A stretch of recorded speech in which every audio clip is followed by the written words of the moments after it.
Who knows what evil lurks in the hearts of men? The shadow knows. He gives life, and he takes it away. He answers to no law but his own. His enemies are legion, his followers few, but loyal to the death. He is the shadow, sinister savior of justice, a black-clad wraith whose low mocking laugh and strong arm reach beyond the establishment to challenge the kingpins of crime.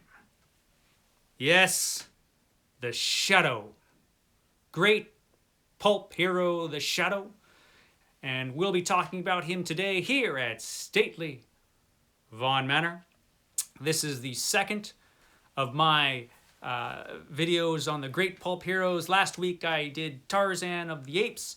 Next week I'll be doing Doc Savage, but this week we're talking about the Shadow, one of my very favorite pulp adventure characters.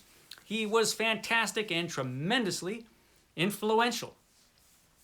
I love the Shadow. The first time I came across the Shadow, the pulp version of the Shadow anyway, was through the DC Comics series that came out in the 1970s. I got a few used copies of that comic book, and I loved it. Only a few issues of that came out. I think maybe a dozen issues or so. I can't remember. Of that comic came out from DC in the 70s. But they did a pretty faithful version of the Shadow in that particular series. And so then I became really interested in the character. And I learned a lot about that character later on. The Shadow, there are two different versions of the Shadow. There's the pulp adventure version of the Shadow, which I'll be talking about today. And then there was the radio show character. So the Shadow has kind of a convoluted history, but I'll try to go through it real quick. The Shadow first appeared July 31st, 1930, as a host of a radio program, Detective Story Hour, which was basically in existence to advertise for Detective Story magazine. And all of these old mystery shows had like creepy hosts, and the Shadow was one of those creepy hosts. But he was very popular, and so when people would go to the newsstand, they wouldn't ask for Detective Story magazine. They'd be asking for the Shadow magazine. And Street and Smith, they were a smart outfit, and they said, you know what? This guy's real popular. We should come up with a magazine just about a character called the Shadow. So that's what they did, and they hired Walter Gibson, a journalist and magician, which was perfect, to invent this character, to come up with this character called the Shadow, and he did an amazing job. He created a character who has become a legend. A lot of people might not know about the Shadow, but those of us who do, we realize the influence of this character. Now, I first came across the character, like I said, through the comic books. I later heard the radio show Shadow, a great radio show, because the magazine was so popular that eventually they made a whole radio show about this character. But the radio show character was different. He wasn't the grim avenger of crime that the pulp Shadow was. And this character on the radio, he had a gimmick. He can turn invisible. He could cloud men's minds so they could not see him, which is great for a radio character because you can't see anybody anyway. So it really worked for that character. But the radio show version was much more the gentleman adventurer. Kind of a much more polished version of the character. You always got the feeling that the radio show character didn't believe in the death penalty, whereas the pulp magazine character was the death penalty.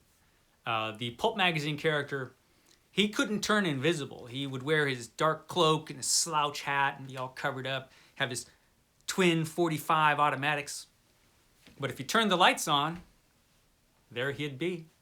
And if you're a criminal, man, it's tough luck for you because the Shadow is probably the last thing you're going to see. Because the Shadow, he had no mercy for criminals, and he killed a lot of them, let me tell you. The Punisher, he's got nothing on the Shadow. The Shadow was something else. He was a grim avenger of crime. And this character, the Shadow, he had all these agents that worked for him. And the agents that worked for him didn't really know much more about the Shadow than we did. Because it took us a long time to learn much about the Shadow. When he first came out, man, he was mysterious. You didn't know anything about this guy. He was in the background pulling all the strings, and he'd have these agents work as private detectives for him to go around, and a lot of the adventures focused on them. But when it was time to take care of business, the Shadow would show up with his twin 45s, take the bad guys out. So it was a great series. And the Shadow, what a great character. I first came across the character in the comics, but eventually I found this series of paperbacks, which was published by Pyramid at the time. It was later taken over by Jove. And they did 20-something books of the Shadow. This is the very first one, which has the Shadow, and he meets his agent, Harry Vincent, who's about to throw himself off a bridge. But the Shadow says, no, I can give you a life with purpose. Come work for me, be my agent. And so Harry Vincent does, but like I said, Harry Vincent didn't know who this guy was. He didn't know much more about the Shadow than anybody did. Very mysterious character, the Shadow. And it was great.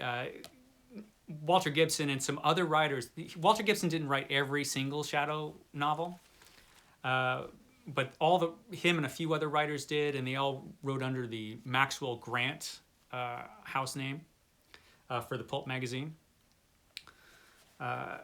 And Maxwell Grant, Walter Gibson, I should say, he had one of these Shadow novels due every 2 weeks.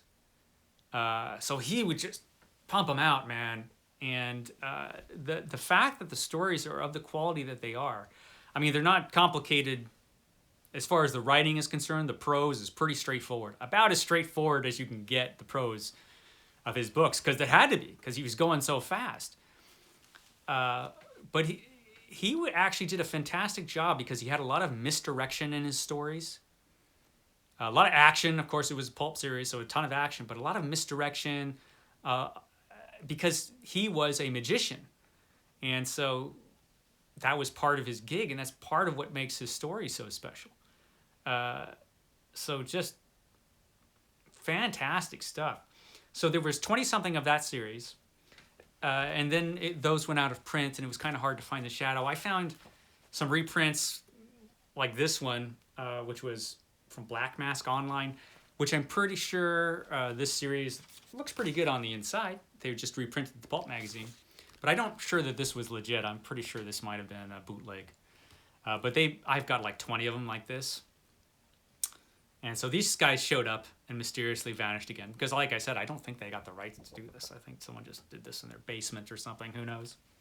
But eventually, the Shadow got a really nice reprint series from Nostalgia Ventures. Is it Nostalgia? Yeah, Nostalgia Ventures.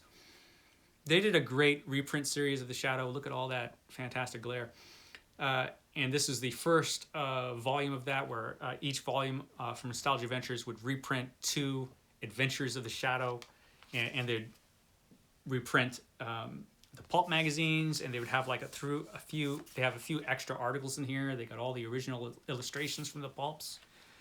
Just great stuff from this series. Reprinted all the old original pulp magazine covers. And I could be wrong, because I don't have all of these. But I think they might have done the whole series. If anyone knows, let me know whether Nostalgia Ventures managed to print the whole run or not. The Shadow's interesting because all these pulp heroes were really influential. The Shadow was hugely influential on characters, particularly Batman. Because he is like the ultimate Dark Avenger, this guy.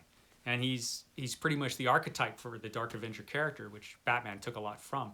In fact, the very first Batman story, Bill Finger stole an awful lot from this novel, Partners of Peril, which wasn't actually one of Walter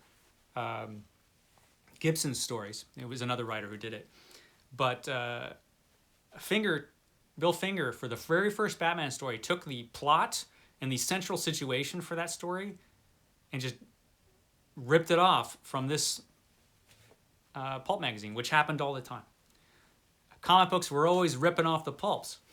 Because here's the thing. This was disposable entertainment. By the time, no one expected to be sued for something that was just going to end up in the garbage. You know, by the time your story comes out that's ripping this off, this one's already like in the trash. So you don't think anyone's going to come back and, you know, call you out on it. But yeah, comics ripped them off all the time. And this was pretty blatant, that first Batman story. No one knew that these would be reprinted, or that this character, for example, would become an archetype and a legend. But the Shadow has. The Shadow, the influence of that character has lasted until today. And the Shadow has had a few comebacks here and there. His show up in the comic books now and again. He was published by Dynamite for a while. A series that comes and goes. The quality has varied. Sometimes they get the Shadow right. Very often they get the Shadow wrong. But that's the way it goes. But the pure Shadow, the real deal, was the one in the pulp magazines. And like I said, I first experienced the Shadow through this set of books. And when I was getting ready to do this video, when I was thinking about doing it, I'm like, you know, I only have a few of these left and they're all junky. I wonder if I can get the whole series. I wonder if that's even possible to get the whole series of this. eBay to the rescue. I managed to get something that I didn't know existed.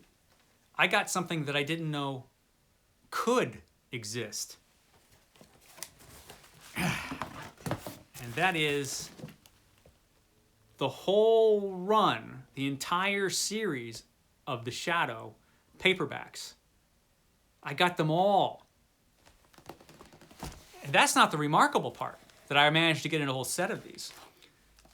The remarkable part is that every single one of these, you see it's all wrapped in plastic here.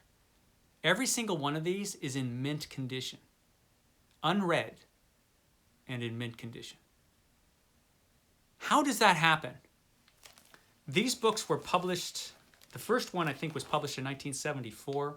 So these guys came out in the 1970s and through the 1970s, I believe, before they finally were canceled and, of course, went out of print. And so they are collector's items, these guys. I was floored not to get this set. I was surprised to find an entire set of these. That's good enough. But to find an entire set in mint condition, unread, I've checked every single one of these, and they are all physically perfect.